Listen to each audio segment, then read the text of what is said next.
shift our attention to health-related matters, we take you to the Bono East Region, where health authorities there are bemoaning the increasing rate of maternal deaths across the region. Now, according to statistics, they say that last year, which is the year 2022, they recorded 88 deaths per 100,000 births, which is actually an increase compared to the year 2021, where they recorded 76 deaths per 100,000 births. Here's my colleague, Anna Sabit, with more. Maternal mortality rate in Ghana has seen a steady decline over the past few decades due to several factors and robust systems put in place by health authorities to ensure safe pregnancy and delivery. However, the Bono East region saw its maternal mortality rate slightly increasing from 76 per 100,000 births in the year 2021 to 88 per 100,000 births in the year 2022. This was disclosed by the Deputy Director in charge of Public Health at the Bono East Regional Health Directorate, Dr. Paulina Clara Apia. In the past year, 2022, maternal mortality ratio was 88 per 100,000 live birth, which was slightly higher than the previous one, that's 2021, which we had 76 per 1,000 live birth. And so we have looked into our data to see what attributed to the slight increase. She noted that about 30% of these deaths were caused by a client's delay in reaching health facilities for medical care. So basically, there are three main reasons for the slight increase. One was patient factors, delay of the clients from coming to the hospital early enough. That accounted for about 30% of the deaths. And then the other were logistics issues and then also health worker related. They accounted for our maternal mortality. The other thing too is, there's a lot of, when it comes to pregnancy, a lot of spirituality, and then pregnant women listen to their pastors and their imams more. They also listen to the older women in the house.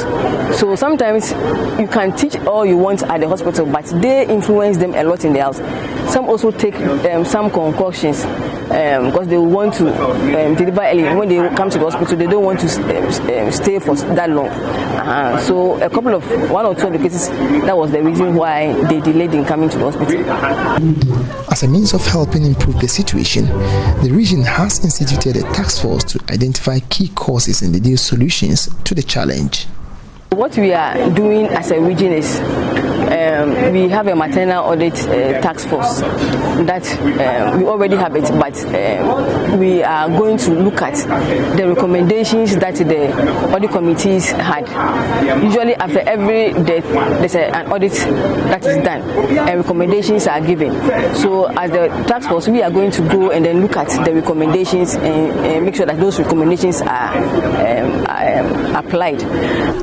The region is also instituting key measures capable of helping curb the situation, and this includes the establishment of a maternal audit conference, which would involve local stakeholders, including the clergy, to help sensitize the populace on the need to take maternal health care seriously. In the course of the year, we'll have what we call the Maternal Audit Conference, where we'll bring all the hospitals together, all the stakeholders, because it's not only the hospitals. We have said that some of the causes are delays from the home. So in the Maternal Audit Conference, we are bringing all our stakeholders, our queen mothers, because they also have their own platform. They can speak to the women. We'll bring the chiefs and then also the religious leaders, especially. They do also have a lot of influence, especially when you come and you are told that maybe you may need surgery. Many people want to get their religious leaders to confirm that or affirm that, okay, you can go ahead and do the surgery before. So we'll bring them all together, and this we are going to do it after we have done this review meeting. That's the next thing that we are going to do. Reporting for JoyNews, Anas Sabit, Kintampo. Let's bring in the Regional Health Director of Services at the Bono East Region. His name is Dr. Fred Boateng. Thank you so much for joining us here on JoyNews Prime. Worrying statistics we're receiving. What are your initial thoughts about it, and how are you going to solve it moving forward? Okay, so as was alluded by Deputy Director of Public Health, Dr. Clara Apia, the causes. The first one normally is the delay in taking decisions at the community level. And basically what happens is that when there is a need for a mother who is due to come to the facility, the processes that lady will go through before she will come to the hospital actually compound it. And traditionally, you see, some women will have to wait for their husbands. Some women will also have to wait for some grandmother, mother-in-law to take that decision for them to come to the hospital. And when that decision is even made to come to the hospital, delay in getting transport to come to the hospital is other ways. And the other thing that Doc spoke about, some people will have to consult their pastors, imams for prayers before they come. And that is a major problem for us. You know, that one is beyond us. So it means that all stakeholders, traditional authority, religious authorities, then should come to fore for us to really address these issues. Because the moment these issues are addressed, then they come to the facility, then we can also address our components. Now, when it comes to our components in the hospital, at times there is delay in taking decisions because they come, instead of maybe they being filled to the emergency, that delay before they have gone, they've been taken to the emergency and for decision to be taken. So when they come, you see some of the causes that will really lead to this is one is what we call bleeding, postpartum hemorrhage.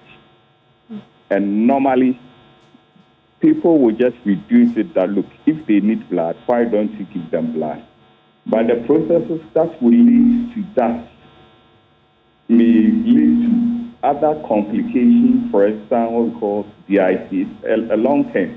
But if the patient had actually come earlier, and even we give blood, the kind of blood that we have, then we'll be able to save the woman. So these are some of the issues that we will have to talk about. The other ones that we also, is also a cause hypertension-related disorder.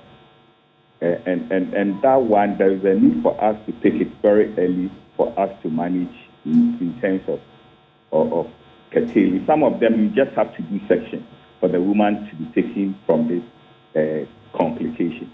If you look at the topography of Bono East, Bono East, you have 11 districts. If you look places as Sene East, Pro East, some people are living on the island communities. They will have to take a boat to cross before they come to some of the facilities. And some of the facilities, we don't even have doctors, what we call comprehensive emergency services. So they have to then will have to be referred to other places. So these are some of the causes that we are dealing with. We have put in a lot of measures, as Doc spoke about. Okay. One of them is... Before you come to the measures, you made mention of 3 key delays. First, when the pregnant woman is being transported to the healthcare facility where she's supposed to receive care. The second one is of concern to me because these are delays that occur at the health facility. How are you addressing that?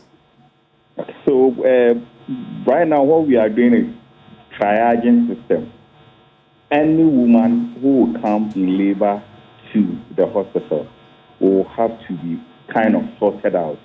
You look at the emergency state, the risk level for that woman. Hitherto, that was not a main component of what we practice. You know, normally when people are looking at emergencies, straight away they will look at people involved in an accident, therefore they are rushed to the hospital and then they are triaged or sorted to know, look, this is very high risk. We have started this even with pregnant women, so that the moment you come, then you will have to be triaged for us to really know the level of what risk that you bear. Once we are able to do that, then we'll be able to manage you. And then the other thing that we have also done is that, look, now we have all doctors around 24-hour clock service. So that before then, you will have to call a doctor, maybe an ambulance will have to go and pick a doctor and bring the doctor. No, we have stopped that. What is going to happen is that the doctor is on the facility. And then due to some of the audit issues that we had, now we have what we call recovery.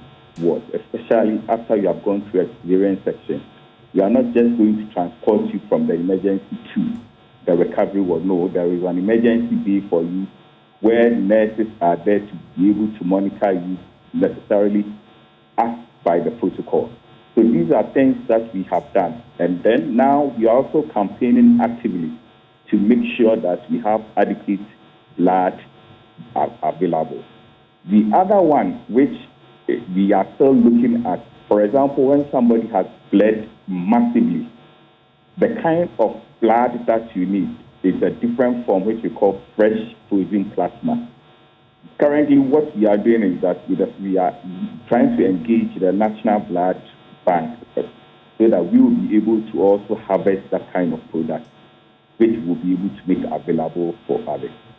So these are the other things that we are looking. There are other community measures that we have put in place, apart from what we are even doing at the hospital, where we'll be able to really link every pregnant woman in a community with what we call community health workers. And not only that, for us to be able to track them when they are due and they are not coming, for us to also follow them. These are some of the things that we will have to put in place. The other long measures are there. So the other ones that we also haven't. So in terms of the facility, this is what we are looking at. And now, Bono East, for last year, for a record time, we were able to get 14 doctors, which has never happened to us as a region before. Now, once these doctors are there, then it means that in terms of expertise that we will need for them to attend to this as and when they are needed, we have them. So these are some of the things that we've been able to put in place. Thank you so much. Thank you so much, Dr. Fred Watting. He is the Bono East Regional Director of Health Services. Now let's...